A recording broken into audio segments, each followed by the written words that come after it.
already এডভাৰটাইজমেণ্টটো ওলাই গৈছে প্ৰাথমিক শিক্ষাটো সকলোৱে এপ্লিকেশ্যনো গ্ৰহণ কৰা হ'ল ছেকেণ্ডেৰী ক্ষেত্ৰত পৰীক্ষা অনুষ্ঠিত হ'ব গতিকে পৰীক্ষা অনুষ্ঠিত কৰাৰ কাৰণে ইতিমধ্যে আমি সেবাক এটা ব্লুপ্ৰিণ্ট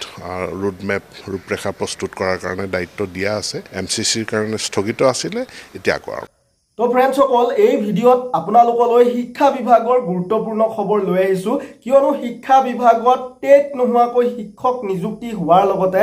আহিব পাৰে 5000 গ্ৰেড 3 আৰু গ্ৰেড 4 ভেকেন্সি হয় ঠিকই শুনিছে আপোনালোকে এইটো এটা বহুত বেছি ডাঙৰ খবৰ শিক্ষা বিভাগৰ টেট নোহোৱাকৈ শিক্ষক নিযুক্তিটো হ'বই লগতে আহিব পাৰে 5000 গ্ৰেড 3 আৰু গ্ৰেড 4 ভেকেন্সি আপোনালোকে প্ৰমাণ বিচাৰিব মই বিশ্লেষণ কৰি আছো আপোনালোকক তথ্য সহকাৰে ভিডিঅ'টি স্কিপ নকৰিব আৰু প্ৰত্যেকটো গুৰুত্বপূৰ্ণ খবৰ আমাৰ চেনেলত লাভ কৰিবলৈ চেনেলটি সাবস্ক্ৰাইব কৰি বেল আইকনটো প্ৰেছ কৰক তেতিয়া আপোনালোকৰে লাভ হ'ব আমি খবৰ দিয়াৰ লগে লগে আপোনালোকে আপডেট পাব এতিয়া কথা হ'ল শিক্ষা বিভাগত 5000 গ্ৰেড 3 আৰু গ্ৰেড 4 ভেকেন্সি আহিব পাৰে কিন্তু কেনেকৈ আপোনালোক সকলোৱে অৱগত যে অসম চৰকাৰৰ ডাইৰেক্ট ৰিক্ৰুটমেন্টৰ 12600 গ্ৰেড 3 আৰু গ্ৰেড 4 ভেকেন্সিৰ আবেদন হৈ গৈছে তাৰে ভিতৰত চতুৰ্থ বৰ্গৰ 5000 ভেকেন্সি আছিল অৰ্থাৎ গ্ৰেড 4 5000 ভেকেন্সি আছিল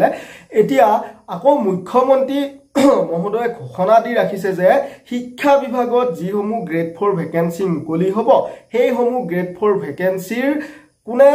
নিযুক্তি দিব নোৱাৰে আসাম ডাইৰেক্ট ৰিক্ৰুটমেন্টে অৰ্থাৎ 5000 ডাইৰেক্ট ৰিক্ৰুটমেন্টৰ গ্ৰেড 4 ভেকেন্সিৰ এটাও ভেকেন্সি কি নাই শিক্ষা বিভাগৰ নাই সেই হেতুকে শিক্ষা বিভাগৰ যিসমূহ LP ME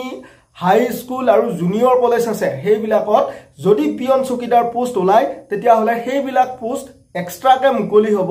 অৰ্থাৎ আহি আছে তেনেকুৱা প্ৰায় 4500 গ্ৰেড 4 চতুৰ্থ বৰ্গৰ ভেকেন্সি আৰু 500 মান ভেকেন্সি থাকিব গ্ৰেড 3 শিক্ষা বিভাগৰ চতুৰ্থ বৰ্গৰ এক্সট্ৰাকৈ 4500 মান ভেকেন্সি আহিব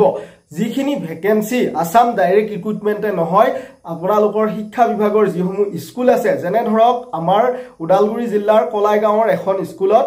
পিয়ন বা চকীদাৰৰ ভেকেন্সি মুকলি হল তেতিয়া হলে সেই কলাইগাঁও অঞ্চলৰ ল'ৰা ছোৱালীখিনিৰ ভিতৰত এটা এক্সাম কণ্ডাক্ট কৰি তাত নিযুক্তি দিয়া হ'ব অৰ্থাৎ অসমত প্ৰথমবাৰ শিক্ষা বিভাগৰ প্ৰত্যেকখন গাঁৱে গাঁৱে কি হ'ব নিযুক্তি হ'ব যাৰ ফলত প্ৰত্যেকখন গাঁৱে গাঁৱে চতুৰ্থ বৰ্গৰ এটা এক্সাম হ'ব আৰু এই এক্সাম শিক্ষা বিভাগৰ এজন কি থাকিব সাব ইন্সপেক্টৰ যে থাকে SI তেওঁলোকৰ অধ্যক্ষতাত অনুষ্ঠিত হ'ব এই কথা মই কোৱা নাই পৰৱৰ্তী পৰ্যায়ত আপোনালোকে আৰু আপডেট পাব আনহাতে হিদিনাখন ৰনুজ পেগু মহোদয়ে ঘোষণা দিছে আপোনালোকে নিশ্চয় ভিডিঅ আৰম্ভণিতে চাইছে যে কি হ'ব এতিয়া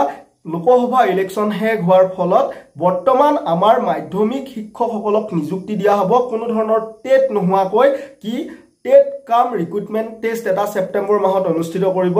তাৰ পিছত ডাইৰেক্ট নিযুক্তি দি দিব হেই টেট কাম ৰিক্ৰুটমেন্ট টেষ্ট পাস হলে কোনো ধৰণৰ টেট নালাগে কেৱল আপোনালোকে মাধ্যমিক শিক্ষকসকলেহে কিন্তু নিযুক্তি পাব এনেদৰে আপডেটবোৰ আপোনালোকে দায়িত্ব সহকাৰে পাই থাকিবলৈ চেনেলটি সাবস্ক্ৰাইব কৰি বেল আইকনটো প্ৰেছ কৰি ল'ব আৰু শিক্ষা বিভাগৰ এই 5000 গ্ৰেড 3 গ্ৰেড 4 ভেকেন্সি কেতিয়া আহে কি পৰৱৰ্তী পৰ্যায়ত আৰু তথ্য সহকাৰে আপোনালোকে ভিডিঅ লাভ কৰিব গতিকে চেনেলটি সাবস্ক্ৰাইব কৰি ল'ব ধন্যবাদ জয় অসম জয় হিন্দ